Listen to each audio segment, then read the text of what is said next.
Olwaleero abakobaza Mbogo Students Association okuva mu ssettendekero Makerere bakedde Mbogo okusinkana Katikkiro Charles Peter Mayiga okwoza olutabaalo oluvannyuma lw'okuwangula obukulembeze bwa ssettendekero ono. Lwe twayitamu Makerere okusobola okuwangula obwagirudi pulezidenti omulundi ogwokusatu ogw'omuddiringanwa. Mu bibaloopedde Kamalabyonna mwe mubadde okusosolwa kwe basinkana naddala mu kiseera ky'akalulu n'obukulembeze bwa ssettendekero ono nga kwotadde n'okutunuulirwa ng'abasosola amawanga amalala. Sooka mu byonna abasinga batulaba nga abaana Abaganda, abaana abaawano, ate nga tuba mu kalulu nga tuvuganya ne bannaffe abava mu bitundu ebyenjawulo. So akalulu ng'ako kabeera si kangu kuba abamu oluusi abaakulabanga ggwe awagira owuwo olw'okuba nti muli Baganda. Minisita wa Ssaabasajja atwala abavubuka Robert Sserwanga wano wasinzidde n'akubiriza abantu okwewala okwerwanyisa naddala mu biseera ebyakalulu. Nga muliko ne bannammwe abavuganya bangi ne mwekwata wamu nga kitole musobole okuzza obuwanguzi mu nnyumba yammwe. Munaakusinga amaanyi n'omwongera amaanyi oba n'okkiriza n'okkakkana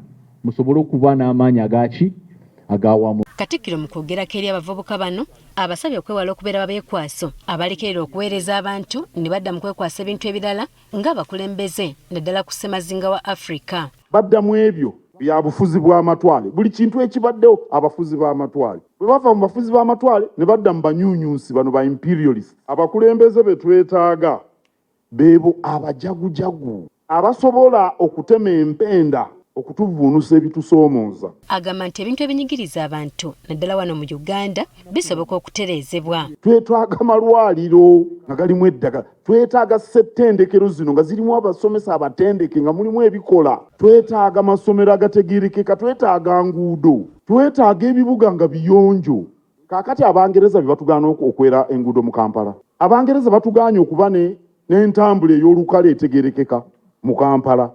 Bangereza bwe batugaanye. Ng'obuvunaanyizibwa bw'abakulembeze bwe buli, ono akubiriza abakulembeze ku mitendera egy'enjawulo okufuba okulaba nga bagonjoola ebizibu abantu bye bakulembera bye basanga. Obukulembeze kitegeeza okutema empenda, okuvuunuka ebisoomooza b'okulembera ge makulu g'obukulembeze. Bo abavubuka bakubiriza okulonda abantu be balabamu omulamwa ate nga bakkiriza ne mu ebyo nabo bye bakkiririzaamu. Tulonde abo abaagala naffe bye twagala. Tulonde abategeera bye tutegeera. Atakutegeera tayinza kukulwanirira. Bwe tugamba nti ffe wano kabaka tayogerwako. Bwe kiri. N'okukuuma empisa nakyo Kamalabyonna takibuusiza maaso. Kyagambye nti kya nkizo mu bukulembeze. Bw'oba tolina mpisa tojja kutuuka gy'oteekeddwa kutuuka. Jennifer Kabaale, Agafeeyo ku Spark TV.